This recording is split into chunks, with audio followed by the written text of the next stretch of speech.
Hello everybody and welcome to another not applicable Formula 1 video. I hope you're well. I hope you enjoyed the Hungarian Grand Prix because what a way to finish up this first half of the season and to move us into the summer break. It was a phenomenal race and a wonderful weekend of racing action. Thank you to everybody who joined us live for the race and for qualifying over the weekend. It was absolutely sensational to watch this race with you. So much drama, so much to talk about. So let's delve into it straight away because the Hungarian Grand Prix, well, it started as it wanted to go on. Let's look at turn 1, lap 1.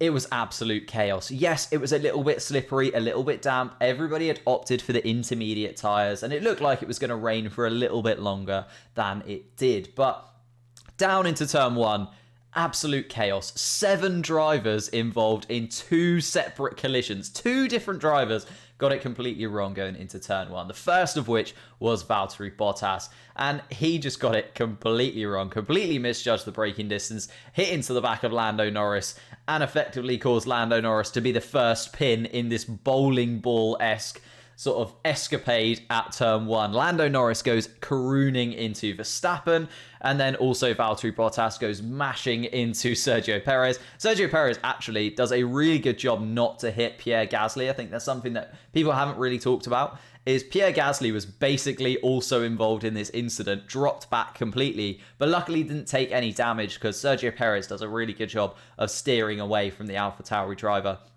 But then, on top of that, carooning and braking incident with Bottas, as you can see just behind, Lance Stroll has also made an incredible start to the race. He's getting up towards the Alpines, he's got past his teammate, he is looking absolutely electric for all of about 10 seconds before he then gets to turn 1, hits into the side of Charles Leclerc, and Charles Leclerc then hits into Ricciardo as well. So 2 massive incidents into turn 1, and it just flipped the complete race upside down.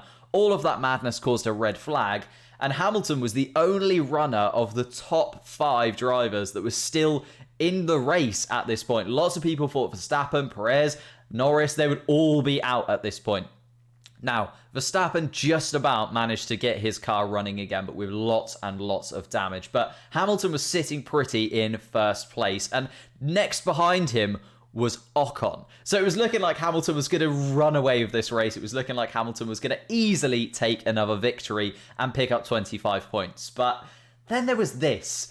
And let's just take a moment to actually have a look at this, because I think this is one of the funniest images we will get from Formula 1 in a very long time. This is Hamilton lining up on the intermediate tyres after the red flag. Now, during the red flag, the racetrack had managed to dry itself out, and Lewis Hamilton decided to opt to stay on the intermediate tyres. And as you can see, every single other driver opted for a different strategy and went into the pits after the safety car came in. So Hamilton started the race after the red flag on his own. Everybody else is in the pit lane. As you can see there, the pit lane is a bedlam with Formula 1 cars all trying to change their tyres onto the slicks as fast as they possibly can.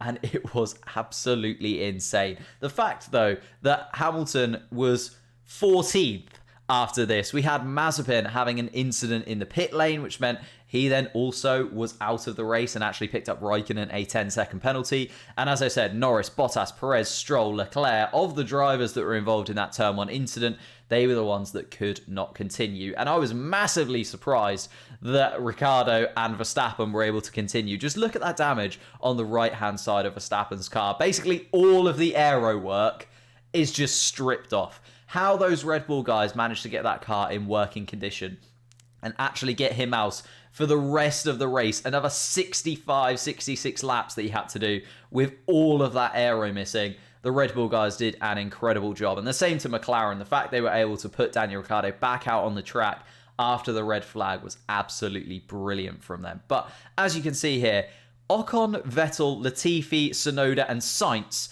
were our top 5. Ocon and Vettel just managed to completely veer past all of the bedlam that happened into turn 1. And Ocon just snuck his way through into the first position of the race. Vettel followed. Latifi in a Williams was now fighting for a podium position at this point. Tsunoda, who'd started 16th and hadn't made it out of Q1, was now running in the top 4. And Carlos Sainz, who just stuck it in the wall in Q2 in the qualifying session, was also running top 5. The table was completely on its head. Verstappen and Hamilton, our leaders in the championship, were in the back 4 cars that were still running. It was insane to watch. But we continued on. What we actually got was some incredible battles between drivers you'd have never expected to have battles. Max Verstappen and Mick Schumacher had a wonderful battle for 10th place for a good few laps. And it was wonderful to see these little battles between the Williams drivers, the Haas drivers, and those guys that are usually in the midfield or fighting towards the top. We saw Carlos Sainz fighting through past Latifi. We saw Mick Schumacher fighting with Verstappen. We saw Gasly having to fight through the field with drivers that he probably didn't even remember existed this far back in the grid. The same with Hamilton, having to fight past everybody. But this is the problem that we had with the Hungaroring. It is very, very difficult to pass people here. So Hamilton decided to go for a completely different strategy, came in really early. He was setting incredible lap times, but just couldn't get past people. Decided to go for fresher tyres, decided to go in, get on the harder compound tyres, and this was a real turning point in this race. Hamilton was able to come out of the pits in front of Verstappen and in front of Daniel Ricciardo. Yes, both of those guys had damage, but both of those guys know incredibly well how to defend. But Hamilton was able to come out of the pits in front of them and just set some crazy lap times. Hamilton was about 3 seconds faster than anybody else on the track. That is insanity. Hamilton was buzzing around the Hungaroring. And now we know Hamilton loves the Hungaroring, but my goodness me, was this incredible. And the undercut just worked perfectly for Hamilton. He was able to get back up and fight with the guys that you'd expected him to be near and expected to be towards. So Hamilton was getting back up in towards the top 6, 7, 8 positions and continually fighting through those battles.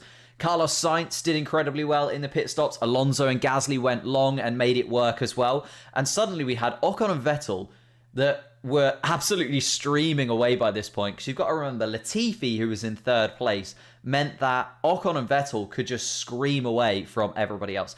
Latifi ended up with quite the train of cars behind him. And when Latifi did eventually pit, you can see he dropped down to 8th place. It was never going to be that dream Williams podium. I don't think was ever really going to come to fruition. But we had that little inkling that it could happen at the start of the race. But as you can see, about 50 laps in, Ocon and Vettel still battling away at the front. And they were properly battling. Ocon was doing everything he could to make sure Vettel couldn't get past. Sainz has got himself into the top 3. Alonso had got himself into the top 4, and Alonso was having one of the best races he's had for Alpine, and that's saying something considering his teammate was winning the race. I think Alonso was maybe the better Alpine driver on the day. Hamilton got himself up into 5th, as I said, made those pit stops work for him and was absolutely flying. Tsunoda had managed to keep himself in and amongst the points positions. Gasly had been able to get back up to where he'd have probably expected to be in this race. Latifi and Russell, though, still running in the points, and Daniel Ricciardo actually able to get up into the points for now, even with that damage in front of the Alfa Romeos and still in front of Max Verstappen at this point. So it was looking good for those drivers at the front, but Hamilton was still absolutely rattling around, and Hamilton was about 10 seconds behind Alonso. It took him 3 laps to catch up that 10 seconds behind Alonso. It was not looking good. It was looking like Hamilton was going to scream through the field and find his way to the top spot of the podium again, even with all the issues he'd had. Until his old teammate, 2007 Fernando Alonso, built a wall on the track. It was a phenomenal defensive performance. The fact that Alonso was able to keep Hamilton behind for roughly sort of 10 to 12 laps, while Hamilton was barraging him with moves, trying to go down the inside, trying to go down the outside.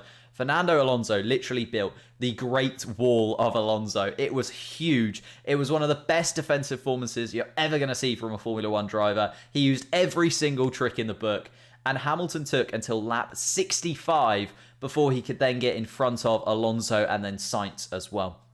It was absolutely phenomenal. It was just too late for Hamilton to catch Vettel and Ocon. So in terms of Latifi doing him a favour at the beginning of the race, and then Alonso being the teammate of dreams for Ocon. Ocon now had a real opportunity to win this race. Hamilton was not going to be able to catch them within those last 5 laps. He did exceptionally well to get onto the back of Vettel by the end of the race, but he was never going to be able to get past them in this last 5 laps. So it was all down to Ocon and Vettel. And Ocon managed to hold on for the victory. I have no idea how he did it. He drove exceptionally well throughout the race. All of the pressure is on you when you're first. All you can do is go backwards, and he managed to maintain it all throughout the race. An incredible drive from Ocon and his first win in Formula One. He more than deserves it. He was elated after the race, and he owes a lot of that to Latifi and Alonso. And you saw after the race, he was so thankful for Alonso keeping Hamilton behind for such a long time. And it was absolutely phenomenal to see Ocon on the front step of the podium. Also, by the way, I think underrated this race is Carlos Sainz finishing in 4th place. That was an absolutely tremendous drive from Carlos Sainz. He did incredibly well. Let's remember he started from 15th. And also, he decided to go against Ferrari. Ferrari were going to bring him in for new tyres at one point. He opted out, continued with the pace. An incredible drive from Carlos Sainz. But he wasn't quite good enough to get on the podium. It was Vettel and Hamilton that were on the podium with Ocon. The two guys, they were expected to be there. They've been on podiums before. They weren't really that fussed about it. But Ocon was absolutely elated. Up until after the race, we found out that Sebastian Vettel's Aston Martin could not deliver a fuel test. They need 1 litre of fuel left at the end of the race for the FIA to test, and there was not enough fuel in the car. Vettel was disqualified from his 2nd place finish. My heart absolutely sank for the Vettel fans, and even myself. I was absolutely loving seeing Vettel on the podium again, especially this weekend with all the criticism that he's come under from the Hungarian fans and from the FIA for basically standing up for what he believes in. And then to get disqualified like this, it was absolutely horrible to see. But it did mean that Hamilton was pushed up to 2nd place, and Carlos Sainz was picked up his 2nd podium, of the season with a 3rd place finish. Absolutely phenomenal racing. As you can see there, Gasly finished in 5th place, Tsunoda 6th place. Both of the Williams cars finished in the points. Verstappen finished in the points. Raikkonen picked up points. Ricciardo just missing out. And then Vettel disqualified, and the 6 drivers there that didn't actually continue on after the red flag. It was a bonkers race. But what is even more bonkers, I'm going to show you a before and after of the Drivers' and Constructors' Championship. Look at all of the changes that happened over the course of this race. It has absolutely flipped some of the battles that were going on in the Drivers' Championship and in the Constructors' Championship on their head, especially in those midfield cars. I know that the one that really stands out, obviously, is Hamilton taking the lead in the Drivers' Championship, being able to move up into 1st place as we go into the summer break. But I think more importantly, what we should be looking at, Carlos Sainz has just overtaken Leclerc in terms of his points in the Drivers' Championship. Leclerc is on 80. Carlos Sainz is on 83. Gasly is now on 50 points because he picked up the fastest lap of the race as well. Gasly, phenomenal this weekend. By far and away the best of that midfield pack, and he is showing it, equaling points with Daniel Ricciardo. He is in a McLaren, by the way. The McLaren has looked incredibly quick throughout the season so far. We've seen Lando Norris 3rd in the Drivers' Championship, and Gasly is keeping up with the 2nd McLaren. Absolutely phenomenal from him. We've got Ocon, who is looking like he was dwelling down in 13th place, has jumped up to that 2nd best of those midfield teams. He's now on 39 points. He's ahead of his teammate, ahead of Vettel, ahead of Tsunoda, ahead of Stroll. Just absolutely jumped in terms of the drivers' standings. Vettel still on 30 points, has dropped down a couple of places. Tsunoda is looking a lot more contentious, managing to catch up with Stroll now, actually equaling points with Stroll. We've got Latifi and Russell dropping from 17th and 20th, and gaining up to 15th and 16th. Latifi with 6 points. Can we talk about how Latifi getting more points than Russell is the most Russell thing I've ever seen in my life? Like, Russell is one of the most unlucky drivers on the grid by a very, very long margin. And this just shows it. Latifi has been nowhere near Russell this season, and yet is 2 points clear of him now in the Drivers' Championship. And then if we look at the constructors, Mercedes jump back into first place. Ferrari are now on equal points with McLaren and actually go ahead because they picked up more podiums. Alpine have completely flipped from the bottom of that 3 to the top of that 3 in 5th place with 77 points. AlphaTauri have stretched out a 20-point lead on Aston Martin. Now, they were only a point ahead. Now they're 20 points ahead. That is going to be massive for Aston Martin to catch up with. And Williams have jumped up to 10 points. I think Williams are absolutely guaranteed 8th place at this point. I cannot see Alfa Romeo picking up another 7 points in the 12 races we have left. It has completely flipped the season on its head. Everything about the Drivers' Championship has changed. Everything about the Constructors' Championship has changed. And that is exactly what we want moving into the summer break. It's flipped everything on its head. And I could not be more excited for the second half of this season. As this race shows, anything can happen in Formula One and anything can happen in the Drivers' and Constructors' Championships as we move on. Is Hamilton going to win this year? Is Verstappen going to win this year? Can Norris hold on to 3rd place? Who's going to come 3rd in the Constructors' Championship? Who's going to come 5th in the Constructors' Championship? It is all going down to this second half of the season. I think it could go down to the wire. Thank you all so much for watching. I know this is a longer video than normal because there was so much to talk about in the Hungarian Grand Prix. It was an absolute spectacular of Formula One action. Thank you all for watching live as well.